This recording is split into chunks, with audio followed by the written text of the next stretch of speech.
Imagine estar diante de un momento que mudaría súa vida para sempre. En un día tumultuado en Jerusalén, un centuriao romano se viu inmerso en unha execução brutal. Para ele, ese escenario non era inédito, era apenas máis un día no traballo de un executor de ordens, lidando coma morte como parte da rotina. No entanto, algo naquela execução en particular chamou súa atención de forma inquietante. Jesús, o prisioneiro a ser crucificado, parecía irradiar unha serenidade inexplicável, unha calma que desafiaba a brutalidade do momento a cada insulto disparado pela multidao e cada golpe desferido pelos soldados. A presenza de Jesús parecíase destacar. Súa expresión non reflete a derrota, mas unha paz profunda que intriga o centuriao. Ele observaba, cada vez máis intrigado, questionándose como alguén podería suportar tanto sofrimento con tal dignidade.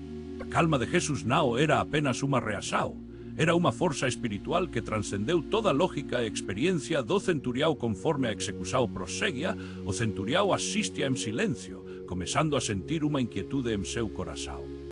En cuanto os líderes religiosos se deleitaban na zombaria, Jesús permanecía en silencio, irradiando amor até por aqueles que o torturaban. As palabras Pai, perdóeles porque non saben o que facen, romperan as barreiras de seu corazón endurecido, revelando unha verdade que ele non podía máis ignorar. Aquele home, crucificado injustamente, era, de fato, o Filo de Deus en cuanto o sol se escondía e a escuridão tomaba conta da terra. Unha sensación estrana se apoderou do centuriao.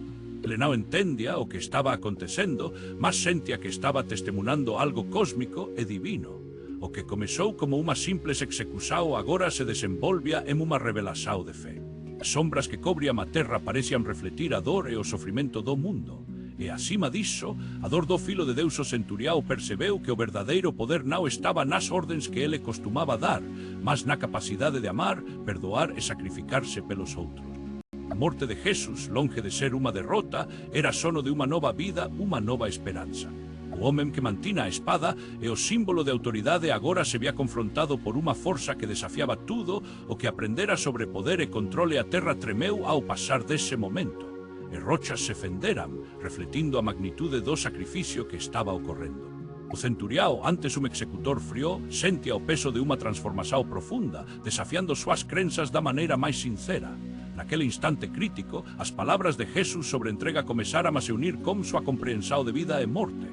Verdadeiramente este era o Filo de Deus, ele susurrou pleno de convicción. O eco da serenidade de Jesús e súa oración pelos algoces non apenas iluminaban seu corazón, mas tamén revelaban unha nova realidade. A morte de Jesús representaba un sacrificio divino, inconcebível, mas necesario dote esa jornada espiritual non era dele apenas. Outros tamén estaban tocados pela morte de Jesús. María Magdalena, José de Arimatea e Nicodemos sentíranse compelidos a declarar súa fe, comprometéndose a viver de acordo coma mensaje de amor e perdão que emanaban da cruz. A morte de Jesús non sería en vão, e a transformación do centuriao serviría como un testemunho poderoso avisao do sacrificio de Jesús. Non era apenas unha reflexão sobre súa propia brutalidade. Era un chamado a grave mudanza. Ele entendeu que a cruz, que anteriormente representaba a condenación, agora se tornaba un símbolo de redención, un novo pacto entre Deus e a humanidade. Nese momento, o centuriao finalmente reconecía que Jesús era o Salvador do mundo. Seus olos se abriran para a verdade de que o amor de Deus, tão incomprensível, tina o poder de quebrar o máis endurecido dos corazones. O centuriao, que comezou o día como un executor, agora se vía repleto de esperanza e fe.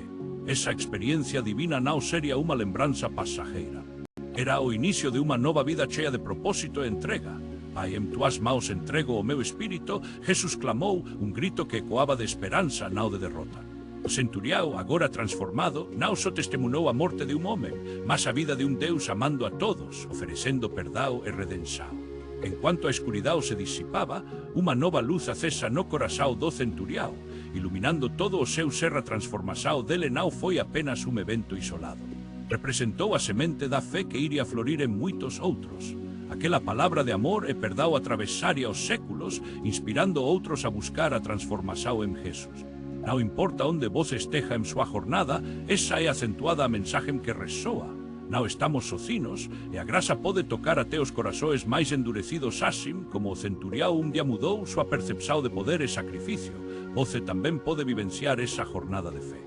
Se voce já aceitou esa verdade, compartile súa historia e inspire outros. Se está en busca de un novo comezo, entréguese a ele como un corazao aberto. A transformação comeza como un simples paso a cruz, brila nao como un símbolo de morte, mas como un emblema de vida e redenção. Cada un de nós tem a oportunidade de se reencontrar como a fonte desa luz, deixando que o amor de Deus nos transforme inteiramente. De ese paso, há unha nova esperanza esperando por voce, o que iso te fez repensar sobre crenzas e transformações en súa vida.